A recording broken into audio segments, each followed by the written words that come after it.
할렐루야! 안녕하세요. 대전침례교회 명성 목사입니다. 오늘 12월 17일 함께 나누실 말씀은 창세기 49장 1절에서 7절 말씀이 되겠습니다.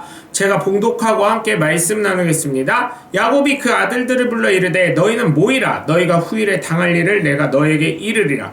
너희는 모여 들으라. 야곱의 아들들아 너희 아버지 이스라엘에게 들을지어다. 르우벤아 너는 내 장자여 내 능력이요 내 기력의 시작이라. 위풍이 월등하고 권능이 탁월하다마는 물에 끄는 같았은즉 너는 탁월하지 못하리니 내가 아버지의 침상에 올라 더럽혔음이로다. 그가 내 침상에 올랐었도다. 시몬과 레이는 형제요 그들의 칼은 폭력의 도구로다. 내 호나 그들의 모의에 상관하지 말지어다. 내 영광아 그들의 집회에 참여하지 말지어다. 그들이 그들의 분노대로 사람을 죽이고 그들의 혈기대로 소의 발목 힘줄을 끊었음이로다. 그 노여움이 혹독하니 저주를 받을 것이요 분기가 맹렬하니 저주를 받을 것이라. 내가 그들을 야곱 중에서 나누며 이스라엘 중에서 흩으리로다. 아멘.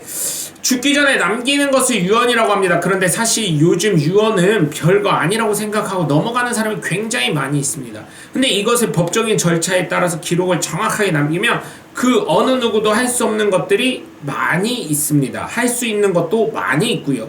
그래서 돈 있는 사람들이 하는 것이 변호사를 사서 유언을 남기는 것입니다.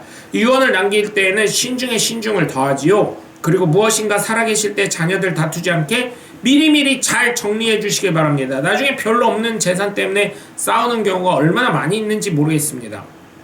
그래서 정말 살아계실 때 쓸 거 남겨두시고 잘 정리해서 다툼이 없도록 하시길 바랍니다. 이게 지혜로운 것입니다.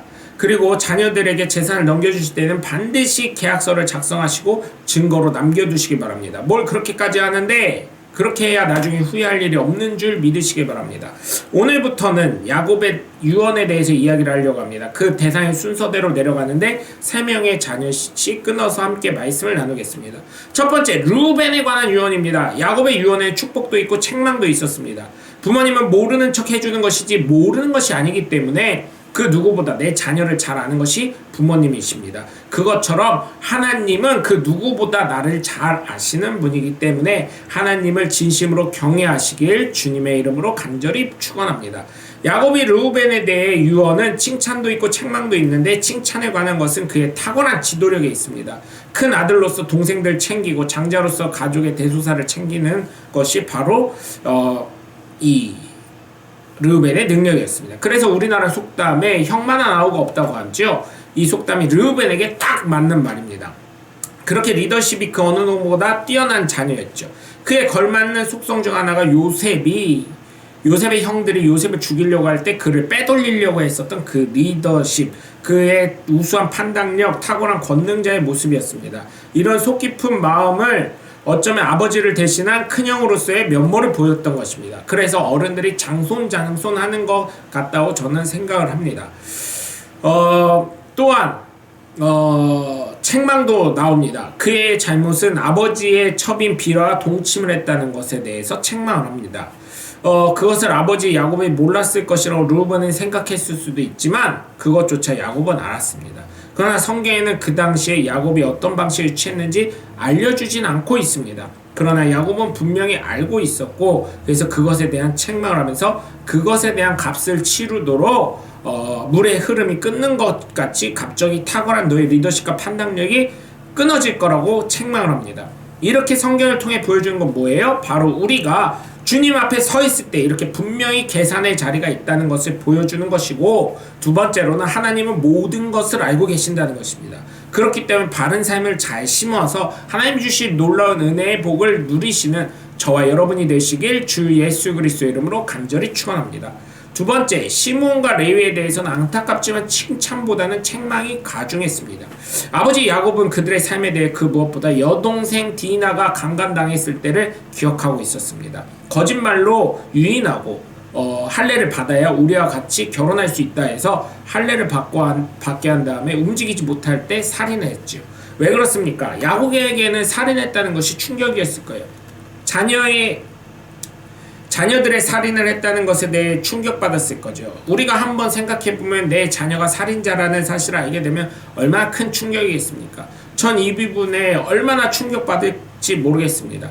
당한 일이 아니기 때문에 얼마나 큰 충격받을지 모르겠지만 살인자의 부모라는 얘기를 들으면 충격일 것입니다. 아버지 야곱은 그들의 잔인함, 감교함 때문에 뭐라고 합니까? 그들의 모임에 전혀 동참하지도 말고 함께하지도 말라고 합니다. 그들이 무엇을 하든 상관하지 말라고 합니다. 그리고 그들에게 살인을 한 이유로 저주가 있을 거라고 하면서 자신이 이스라엘에게 나뉠 것이고 흩어짐을 당할 것이라고 합니다. 칭찬이 없었습니다. 아버지임에도 불구하고 어때요? 함께하는 것조차 두렵고 싫은 거예요. 그리고 그들은 거짓말했고 살인을 했기 때문에 그들의 일에 상관하는 것조차 할 수 없음을 고백한 것입니다. 왜냐? 거짓말하는 사람은 자신의 이득 위해서 혹은 어느 상황에 처했을 때 거짓말하기 때문이에요.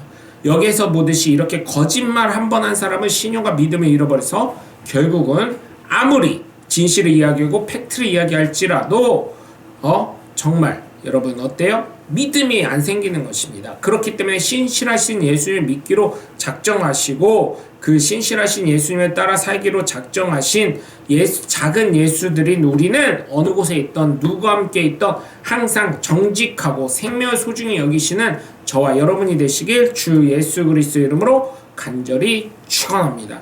여러분 오늘도 함께 해주셔서 감사합니다. 저는 대전침례교회 명성 목사였습니다. 감사합니다. 샬롬.